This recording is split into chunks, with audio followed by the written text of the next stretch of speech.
Hey guys, welcome back to the channel. Today I'm doing something a little different. So I have my bike back here and I've had this bike for a little under a week. I just wanted to give you my impressions. I've been riding just about every day since I got it and I wanted to let you know what I think about the bike. So the bike in question is the Ozark Trail G.1 Explorer.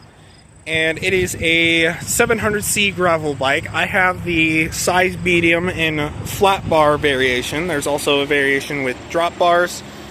And this flat bar variation comes with a 1x drivetrain. And that's about the only difference between it and the drop bar edition. Both versions have 700C wheels with 40 centimeter or 40 millimeter Kenda tires. These don't have a model name, they're just Kenda branded. They're pretty good. I will say I might go to 45 millimeters. I have a friend who did that. They will fit on the frame. But I just want something with a little bit more cushion, especially because I plan on taking this bike packing. Overall, the bike is pretty quick. Holds momentum well, feels pretty smooth. I will say there are a few things that I would gripe about, but they're all very minimal. Don't really make or break the bike, they're just slightly annoying. My first minor gripe would be the saddle and seat post. First of all, the seat post has this old style candle mounting. I'm not a huge fan of that. I would much prefer micro adjust. There is a bit of creaking from it. I might just need to tighten it, but I notice when I'm riding, sometimes I hear a little bit of creaking from the seat post and the saddle rails. Saddle itself, not the least comfortable, but not the most comfortable. Definitely are more comfortable saddles out there. But I do like the aesthetic of it, at least. It is nice and low profile, just not the most comfortable. Second gripe would be the pedals. These are pretty basic, just plastic pedals with just a regular spindle on the inside, no bearings or anything. They don't have terrible grip, but they don't have the most grip either.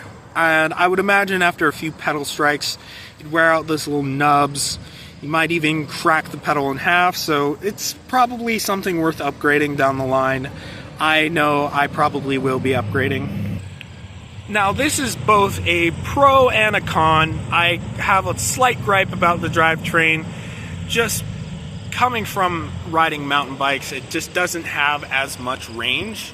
You have a 28 tooth chainring, and I believe this is an 11 to 34 tooth cassette out back. Now it is a free hub and cassette, which is perfect because it's very upgradable, very easy to find parts for. However, I would have liked just a little bit more range, but that's mainly just my mountain biker mentality, wanting a big pie plate as a rear cassette. But overall, pretty solid drivetrain, and it's easy to find parts for. It's Shimano Altus, so it won't be hard to find parts for. The bike does come with disc brakes. They're just mechanical disc brakes with 160 millimeter rotors. Nothing too special, but they do the job, and much better than having a rim brake. Give you a lot more stopping power.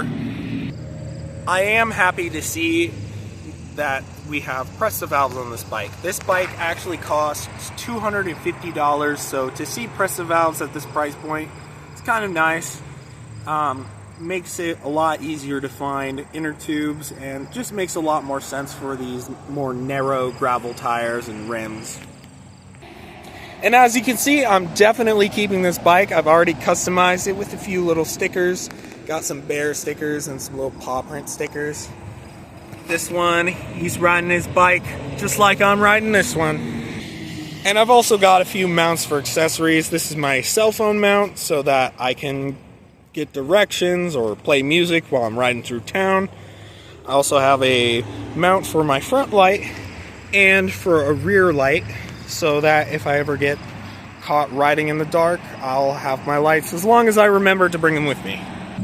The bike also comes with a variety of mounts. There's multiple different bottle cage mounts.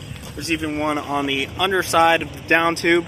I haven't taken advantage of all these mounts yet, but I definitely plan on it because I do plan on taking this bike packing at some point. I don't know when, and I don't have a route plan, but hopefully by the end of the fall I'll have taken a bike packing trip. If not, definitely next spring.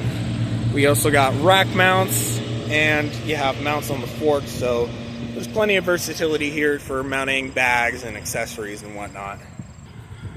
But overall, this is one of the best bikes I've gotten, aside from a few mountain bikes I've had in the past. This is a nice, versatile bike and very solid, and also very affordable. Again, this is just over $250 at Walmart. You can buy it online or in-store. Although, if you buy it in-store, definitely check the assembly because sometimes you might get iffy assembly.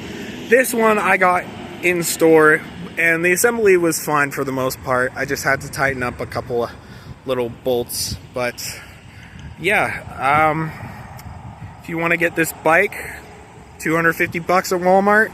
Definitely, if you have this bike, or if you do end up getting this bike because of my recommendation, let me know in the comments, and I'll see you guys in the next one.